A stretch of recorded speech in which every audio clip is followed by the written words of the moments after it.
Hi everyone, I'm Salma. I came from Saudi Arabia 6 years ago. I'm doing interior architecture at Victoria University in Wellington. Myself and my friends, Lila Faden, co-founder of Remal exhibition. And you can start. Yeah, great. You might wonder why we called it Remal. I will give you the answer later at the end of my talk. And I would like to start my talk by telling a real story or short story about Saudi student was asked by his classmate if he had an email address. And before he answered, she replied, "Oh, sorry, you probably don't have one, right?" He asked her, "Why you are assuming that?" She said, "You live in desert, so I'm pretty sure that you don't have a computer or internet." So he smiled and made a joke. He told her, "Do you know that our tents come with wireless connection? And I can't check my email while I'm riding a camel." So this picture is the Riyadh of the capital city of Saudi Arabia. As you can see, the reality is rather different than what the classmate thought. This is just an example of misconception about nation. Indeed, there are many more about other cultures. The question for us was, how can we help to minimize the culture gap?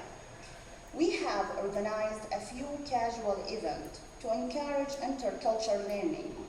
During each event, we have noticed that the language can be better for proper interaction. For students who are not fluent in English yet, it's likely they get frustrated when they try to express their thoughts. I guess everybody knows the saying, "A picture is worth 1,000 words."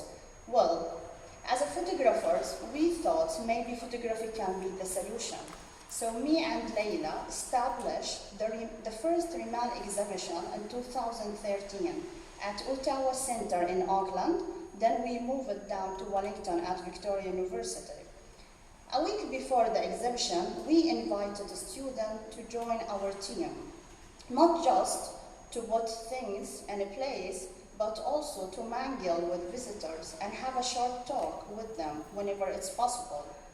Some students were saying, "We are not photographers. How can we discuss images?" We asked them to consider a question that they often get from people they met in New Zealand. Most of the questions we do get are about the lifestyle, the people, and the land. So we try to provide some answer through those images. Visitors were actually interested in seeing the variation in landscape, spotting similarities such as that design, as a design patterns in artifacts or traditional clothing. Therefore, also introducing cultural heritage. As this picture is taken in Saudi Arabia in the south of Saudi Arabia, and they wearing different dress. I consider it as similar to Maori culture here. The next slide has similar natural scenery, and like here in New Zealand, like this morning shot, for example, was taken in Lebanon, though you can see the same view anywhere else as well in the world. Another message we want to deliver is, regardless of our culture background, what we desire for ourselves can be the same. Like feeling the joy of the first moment you hold your newborn baby, or having warm-hearted life partner. This can relate at more human level rather than just the cultural perspective. For us, diversity is not about how we differ. Diversity is about embracing one another's uniqueness. Of course, not every photographer or potential sponsor is willing to celebrate the cultural diversity of our world. The next few pictures are drawn from a theme called "The World Through Your Lens." Additionally, for some people, addressing misconception of a culture through photography exhibitions doesn't sound like a sensible idea, especially when comparing our effort our effort with the effect of media campaign to emphasize stereotyping?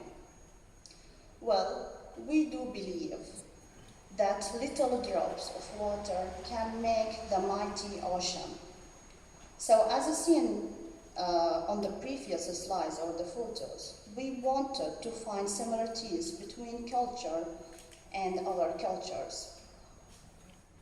The next slide that you're going to display, has a special fern, which is its famous fern in New Zealand. So participants from Saudi Arabia that's living here in New Zealand, they wanted to share their view of this beautiful country. So they take photos from New Zealand to show their view of New Zealand. So we start this photo about that. The Saudi student has taken this picture. So we start Remal exhibition at 2013, and this year we have photographers from all Middle East, and our plan for next year having photographers from around the world. So it will be really glad to have photographers from New Zealand. Back to the previous question, what Remal means. Remal means sand. A single grain of sand doesn't make a desert. But when we multiply grains come together, you will get Remal. So thank you for your listening.